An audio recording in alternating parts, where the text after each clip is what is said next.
Someone opens their blinds and sees a man face down on the sidewalk. And there are people in tactical gear. One of them is armed, their faces are covered, and no one explains what's happening. So neighbors stop and watch. In some homes, a door is forced open. On the street, someone is pulled from a car. Someone starts filming, then hesitates, unsure what that will trigger. When it's over, the street is left with fragments. Movement, shouting, a person suddenly gone. And what follows is the part people keep talking about. Uncertainty. Who were they? Why did it happen here? What happens to the person who was taken? A member of our community? How long until anyone knows where they are? Whether asking questions makes you the next problem.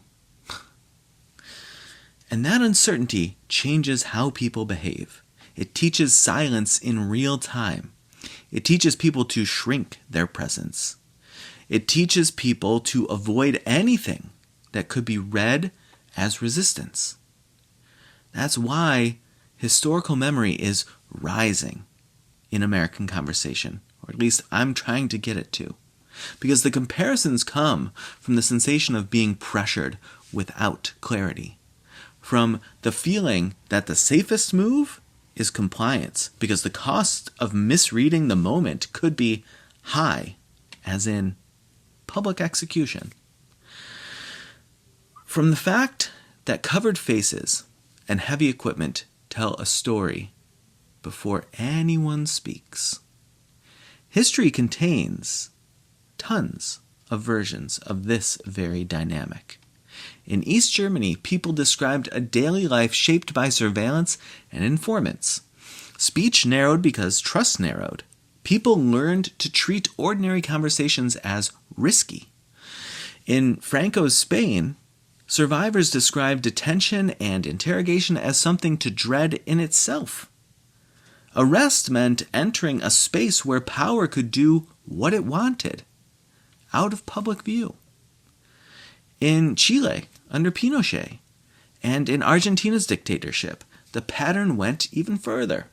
People were taken into clandestine detention systems, and families entered a nightmare of searching, waiting, pleading for information, and learning that answers might just never come. And those histories carried different goals and far greater atrocities so far.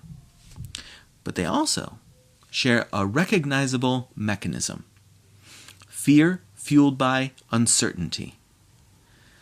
When authority is hard to identify, the public loses the ability to gauge what is happening.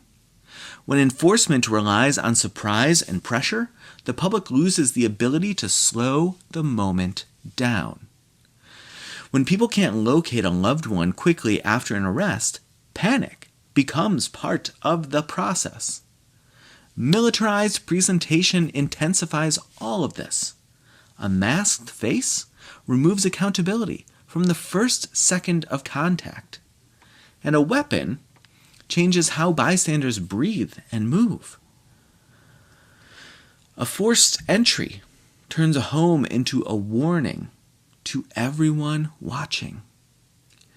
Escalation becomes easier and easier when everyone arrives already braced. The person targeted is frightened, the family is frightened, the neighborhood is frightened. And small misunderstandings become dangerous because nobody believes the situation is safe. And then comes the part people can't shake, the irreversibility. Irreversibility, that's the one. A door can be replaced. Fear settles into the body and stays. A serious injury changes a life. A mistaken detention leaves a mark even after release. A removal can separate a family in ways that can't be repaired by an apology, if that is even available. This is why the parallels feel real to civilians. The mind reaches for history when the present starts teaching the same lessons.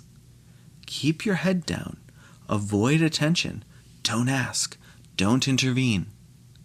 The civic consequence shows up quickly in public life contracts, and trust weakens, and people stop believing that the system will protect them in the moment that actually matters. The moral question is simple and immediate. What kind of country forms when fear becomes a routine tool of governance? I think we're going to have to find the answer out to that in real time ourselves.